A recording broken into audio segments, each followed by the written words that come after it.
ብዙ ጊዜ ህፃናት በቤት ውስጥ በሚቆዩበት ጊዜ ምን አይነት ነገር ይገጥማቸዋል? ወይም ደግሞ በአሁኑ ጊዜ በተለይ ጥናቶችም እንደሚያረጋግጡት እንደዚሁም ደግሞ በብዛት በሀገራችን ውስጥ እንደምናየው ልጆች በቤት ውስጥ ብቻቸውን በመሆናቸው ምክንያት የተለያየ የጤና እክል ይገጥማቸዋል። በተለይ ደግሞ የተግባቦት ችግር ብዙ ጊዜ ይገጥማቸዋል።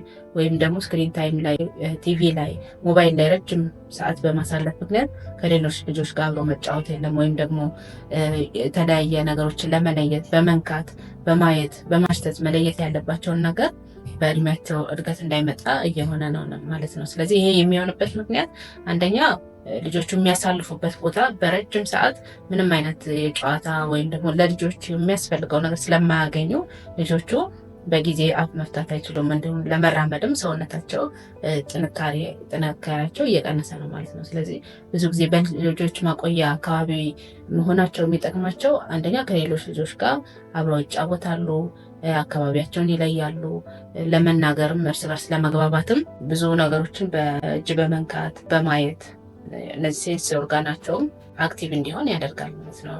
በእግርም ለመሄድም ቶሎ ብለው ሰውነታቸው እንዲጠነክርም አብረው መጫወቱ የተለያየ እንቅስቃሴ ማድረጉ ሁሉም የራሱ የሆነ ጥቅም አለው።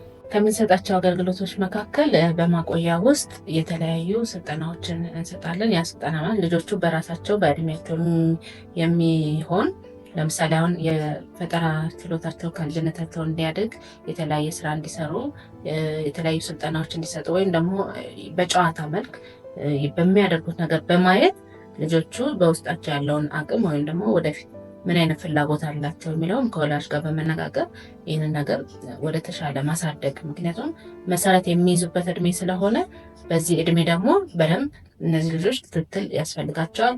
ምን ይፈልጋሉ፣ ምን አይነት አመለካከት እንዲኖራቸው ይፈልጋል የሚለው ይሄ መሰረት የሚሰራበት እድሜ ነው ማለት ነው። ብዙ ጊዜ ወላጆች ይህን ነገር ላያስተውሉ ይችላሉ።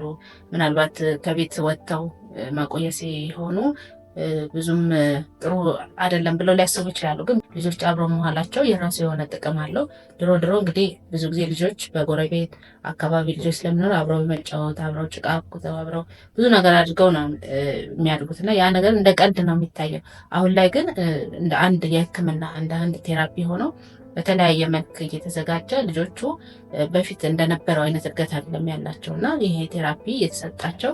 ቴራፒ ስንል ብዙ ጊዜ ለስፔሻል ልጆች ብቻ አይደለም የሚያስፈልገው። ምክንያቱም እነዚህም ልጆች በጊዜያቸው ስለማያገኙ ይህንን የመጫወቱን ከቤት የመውጣትም ነገር ስለሌለ ብዙ ጊዜ አሁን የምንኖርበት አኗኗርም ትንሽ እንደ ልባችን እንዳንንቀሳቀስ እያደረገ ነው። ወይም ደግሞ ኮንዶሚኒየም ላይ ከሆነ አንድ ቦታ ላይ ተቆልፎባቸው ነው የሚውሉ። ይሄ ደግሞ ትልቅ ችግር እያመጣ ይገኛል በአሁኑ ሰዓት። ስለዚህ ማቆያ ማምጣቱ አንደኛው ጥቅሙ ይሄ ነው ማለት ነው። ስለዚህ እኛ ደግሞ ምን አይነት አገልግሎት ነው የምንሰጠው ለእነዚህ ልጆች? አንደኛ የተለያዩ ስልጠናዎች እንዲያገኙ ወይም ደግሞ ልጆቹ ከልጅነታቸው ጀምሮ ፈጠራን እንዲማሩ የወደፊት ህይወታቸው መሰረት የሚያዝበት ቦታ እንደመሆኑ የተለያዩ ስልጠናዎች በመስጠት የተለያዩ ክሬቲቪቲን እንዲጨምሩ በማድረግ የልጆችን እያንዳንዳቸውን ፍላጎታቸውን በዛ ውስጥ ለይቶ ከወላጅ ጋር በመነጋገር የተሻለ ደግሞ ሌላ ተጨማሪ ነገሮችን እንዲያደርጉ ማድረግ ነው። ሌላ ቀላል ነገሮችን እንዲለዩ በጣም ከባድ ትምህርት ሳይሆን እንደ ፕሪስኩልም ደረጃም ባንለውም ከለር እንዲለዩ አንዳንድ ነገሮችን ለይተው እንዲያውቁ እንደዚህ አይነት ትምህርቶችን መሰረት እንዲይዙ ይደረጋል ማለት ነው። ሌላው የጤና ክትትል ያ ማለት የመጀመሪያ እርዳታ እንዲሁም ልጆቹ በዛ ቦታ ላይ ምናልባት የጤና ውስጣቸው ያለው የጤና ነገር ስሜታቸው ጥሩ ካልሆነ ነርሶች አሉን። እነሱ እያዩ ቶሎ ለወላጅ ሪፖርት በማድረግ ወላጅ ቶሎ ልጁ ወደሚመለከተው የሕክምና ቦታ እንዲወስድ ማድረግ ነው። ቀደም ብሎም ደግሞ ያለ ነገር ካለ ከወላጅ ጋር በመነጋገር ልጆቹ የጤና ክትትል እንዲደረግላቸው በተለያየ መልኩም ክትትል የሚፈልጉም ካሉ ይህንን ቀድሞ ማሳወቅ ያስፈልጋል ወደ ማዕከላችን ስትመጡ። ሌላው ተጨማሪ ነገሮች ምንድን ነው? ያው በተለያየ በመዝሙር በአርት በእጅ ስራ የተለያዩ ቀላል ነገሮች ማለት ነው። የእጅ ስራ ስና ከባድ በእድሜያቸው ሳይሆን ለእነሱ በሚመጥን መልኩ የተዘጋጁ ነገሮች አሉ። ሌላ ለልዩ ፍላጎት ያላቸው ደግሞ በተለየ መልኩ የተለየ ባለሙያ በመመደብ በተሻለ መንገድ ስልጠናውን እንዲወስዱ ይደረጋል ማለት ነው። ስለዚህ ቪዜት የምልክት ቋንቋ አገልግሎትና የልዩ ፍላጎት ማዕከል የሚሰጣቸው የተለያዩ አገልግሎቶች አሉ። ከነዚህ 5 አገልግሎቶች ውስጥ አንደኛው ዴኬር ነው። ሌላው የተለያዩ ስልጠናዎችን የምልክት ቋንቋ ስልጠና፣ የብሬል ስልጠና ይሰጣል። እንዲሁም ደግሞ ለወላጆችም የማማከር አገልግሎት ይሰጣል። ምናልባት ዩቲዩብ ላይ ገብታችሁ ማየት ትችላላችሁ የሚሰጣቸውን አገልግሎቶች።